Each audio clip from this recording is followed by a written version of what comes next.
Thank you. Thank you very much for the kind introduction. Without further ado, I'll read what I prepared. And first of all, I really enjoyed the three speakers very much. Thank you so much for your contribution. And again, Arjuna is probably a contribution from India as well, Dr. Suresh. And I'm very honored to listen to you as well. Distinguished panelists, ladies and gentlemen, both at the Roundtable and on Zoom and on Facebook Live, online or offline. Let me start with a story from the book Zen Flesh, Zen Bones by Paul Reps, chapter 16, with the title, Not Far from Buddhahood. A university student, while visiting Gazan, a Zen master, asked him, "Have you ever read the Christian Bible?" "No, read it to me," said Gazan. The student opened the Bible and read from St. Matthew. "And why take ye thought for raiment?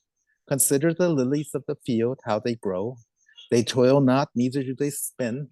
And yet I say unto you that even Solomon, in all his glory, was not arrayed like one of these.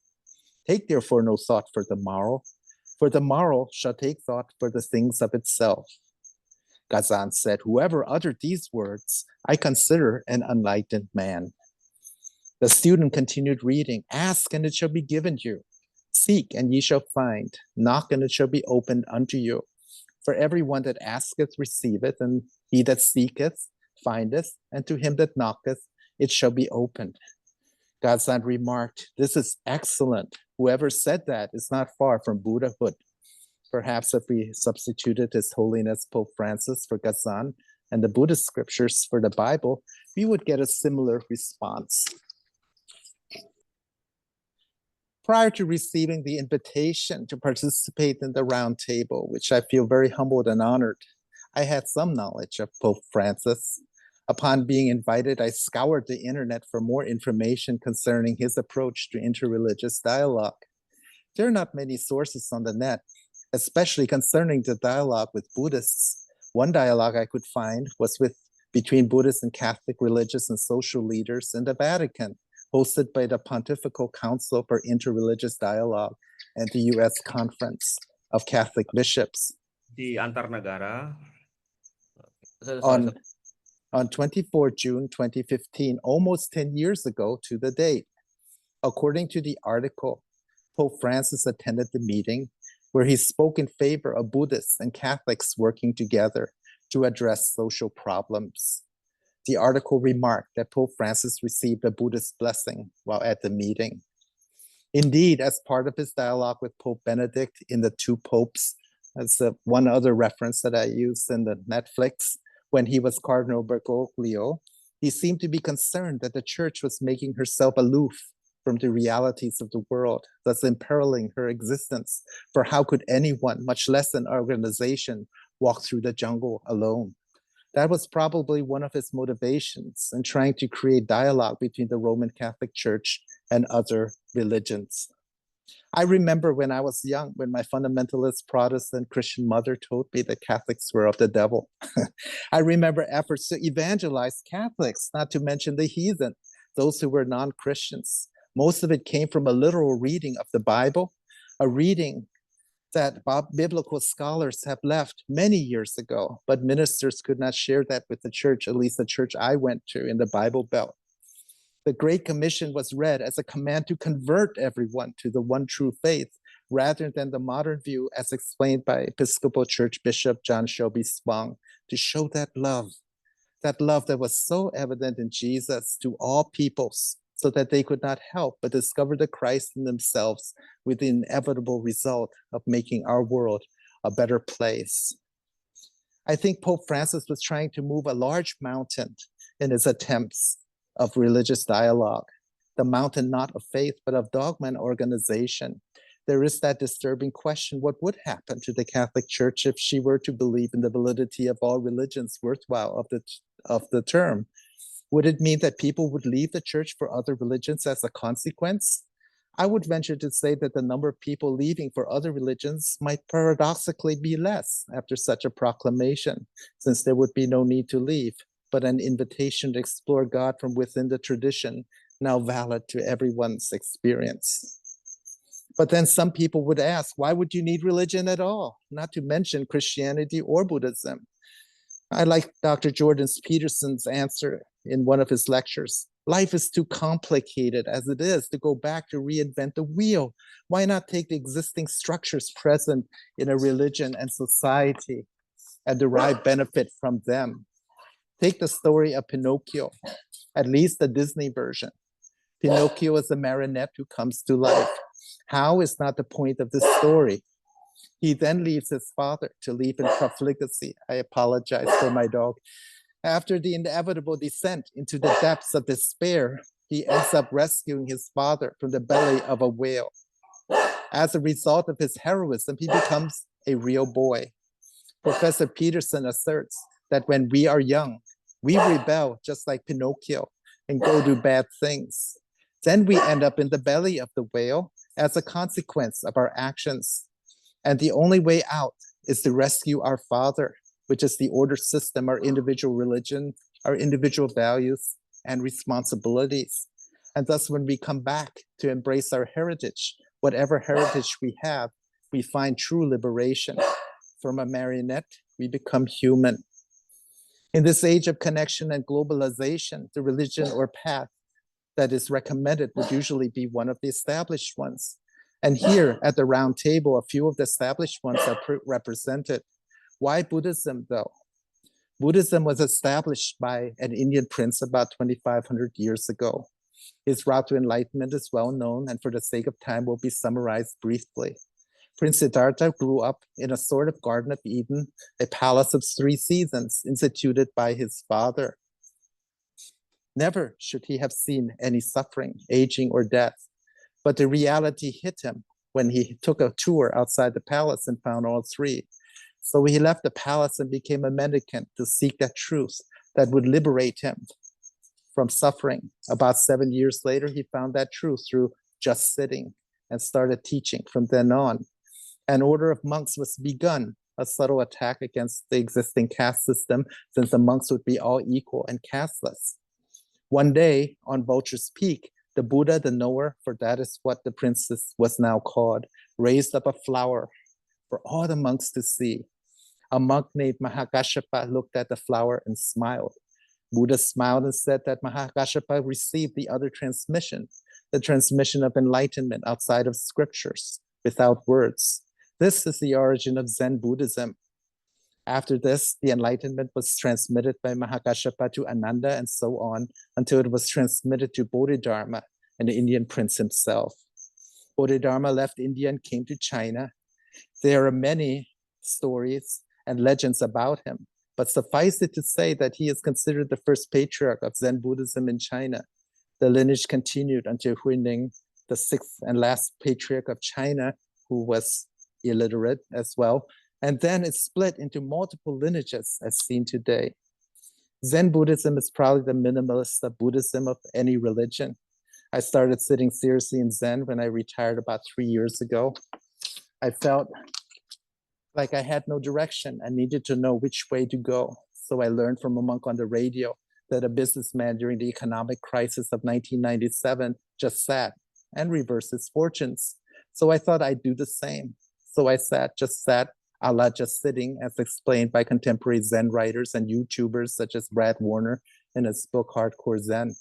So the sitting has just this caveat: just sit, don't expect anything, don't expect benefits of any kind, just sit. I try for 25 minutes a day, although Brad Warner does 40 minutes twice a day, a lot more hardcore than I am. Zen Buddhism needs no belief per se, just sit. And in the school of Dogen, in its magnum opus Shobogenzo, the true treasury of the Dharma, if one sits, that is already enlightenment.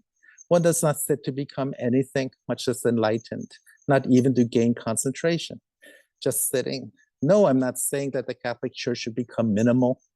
I don't think that's what Pope Francis wanted. At least I hope not. I see the Catholic Church as serving those of the temperament that benefit from rituals and her teaching.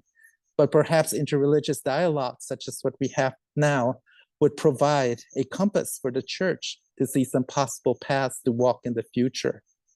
This roundtable is special to me since there is an attempt to actually have a dialogue, to literally forget myself and listen to all of you. And it is a challenge, isn't it? But you know, Buddhists are not open necessarily to dialogue, despite their saying so. They think they know everything already, including myself.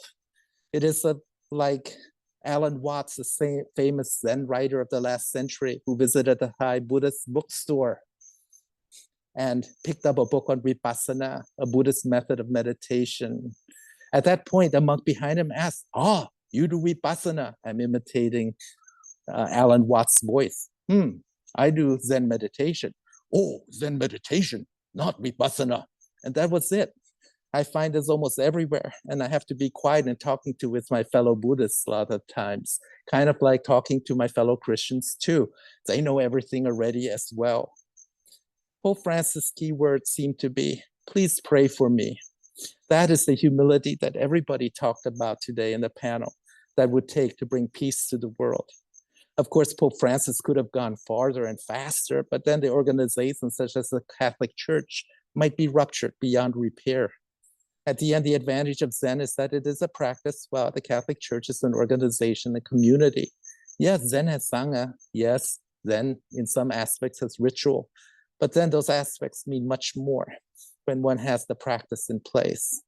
So the challenge for me in my search is to be honest in my life, to alleviate suffering in me and fellow human beings, to accept that suffering and work with people, and perhaps embody the intent of Pope Francis to be an instrument of peace to my family, my community, my country, and my world.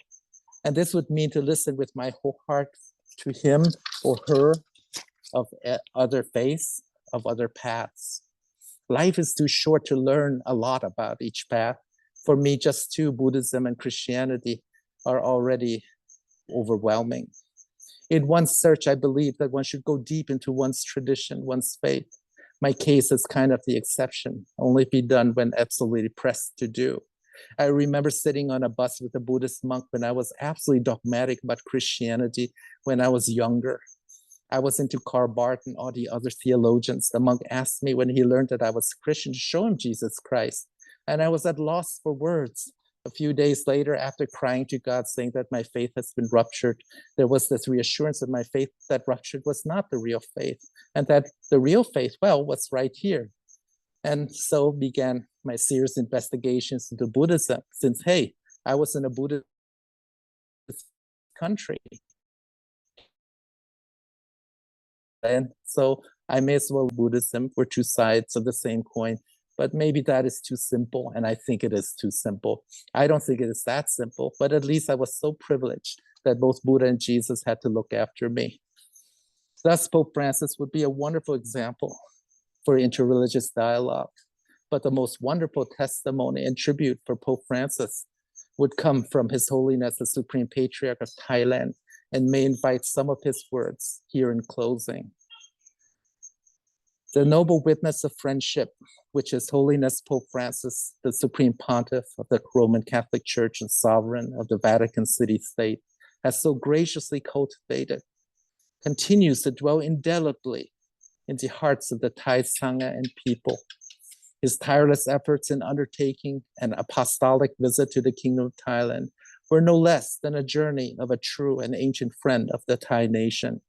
His Holiness' visit to me at Wat Ratchabopit, a site long sanctified by interreligious amity, stood as a most auspicious act, one that has shortened the distance between us, dispelled misunderstanding, transformed unfamiliarity into kinship, and soothed suspicion into sincere solidarity.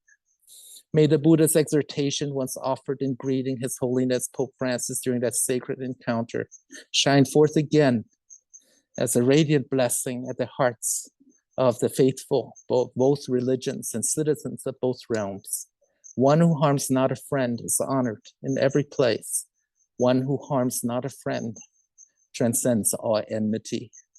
Now that the Holy Father has departed this world, transcending the afflictions of the corporeal form and bidding farewell to his friends in the human realm, yet what remains is the enduring fruit of his compassion, the legacy of goodwill he tirelessly sowed, which continues to inspire profound reverence among peoples of all nations and faiths. By the power of boundless compassion, and the merit of his virtuous conduct as a noble friend to all. May His Holiness Pope Francis, though now departed from this mortal world, endure in spiritual grace. May his revered name remain steadfast as a sacred foundation for the community of believers, a guiding beacon to monastics, seekers, and peacemakers across humanity, enduring until the end of time. Somdet Pra Arya Wong Sakatayan. Thank you very much.